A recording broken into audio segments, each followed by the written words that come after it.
بسم الله الرحمن الرحيم. Bismillahirrahmanirrahim. Assalamualaikum warahmatullahi wabarakatuh. Pada pembahasan kemarin kita sudah sampai di halaman 10, paragraf keempat. Selanjutnya pada paragraf kelima pada kitab Tafsir Ibnu Katsir tertulis, dikatakan kepada Abu Hurairah, kami berada di belakang imam. Maka Abu Hurairah berkata, bacalah Al-Fatihah itu dalam hatimu, karena aku pernah mendengar Rasulullah SAW bersabda yang artinya, Allah Subhanahu wa Ta'ala berfirman, aku telah membagi sholat menjadi dua bagian antara diriku dengan hambaku, dan bagi hambaku apa yang ia minta. Jika ia mengucapkan Alhamdulillahirabbil alamin, maka Allah berfirman, hambaku telah memujiku. Dan jika ia mengucapkan Ar-Rahmanir-Rahim, maka Allah berfirman, hambaku telah menyanjungku.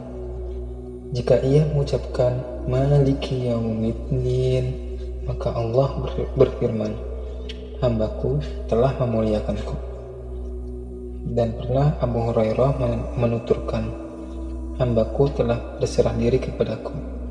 Jika ia mengucapkan Iyyaka na'budu wa iyyaka nasta'in, maka Allah berfirman, inilah bagian diriku dan hambaku, dan untuk hambaku apa yang ia minta.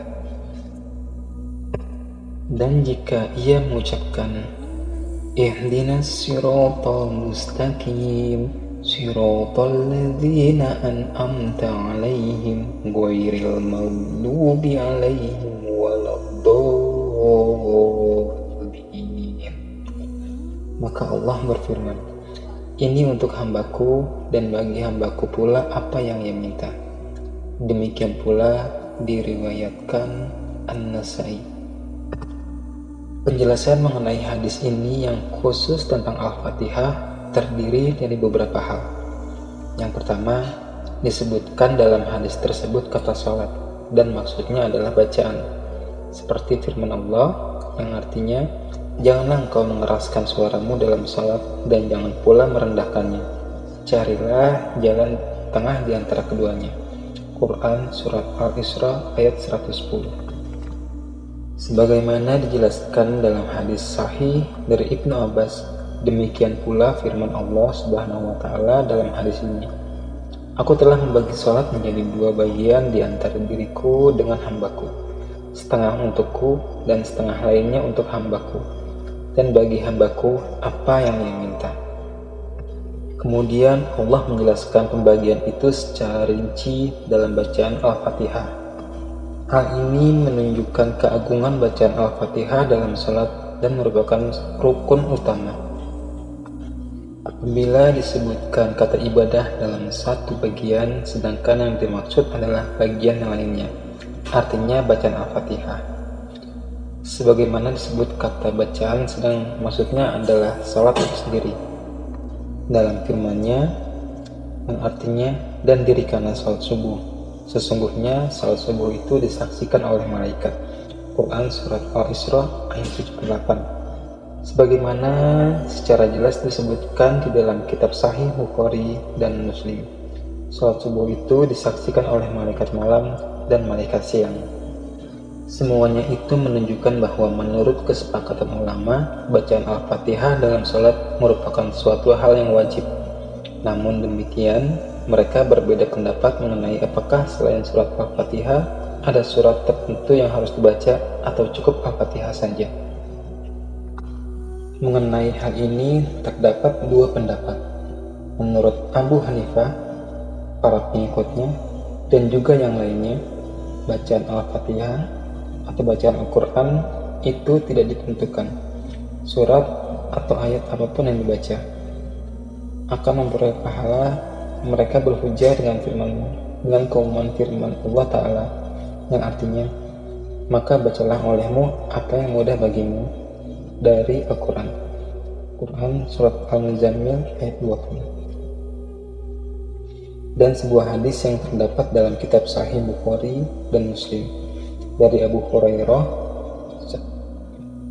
mengenai kisah seorang yang kurang baik dalam mengerjakan salatnya, bahwa Rasulullah SAW telah bersabda, "Jika engkau mengerjakan salat, maka bertakbirlah, lalu bacalah apa yang mudah bagimu dari Al-Quran." Menurut mereka, Rasulullah SAW memerintahkannya untuk membaca yang mudah dari Al-Quran, dan beliau tidak menentukan bacaan Al-Fatihah atau surat yang lainnya. Ini adalah pendapat yang kami pilih. Kedua, diharuskan membaca Al-Fatihah dalam sholat. Jika seseorang tidak membaca Al-Fatihah, maka sholatnya tidak sah.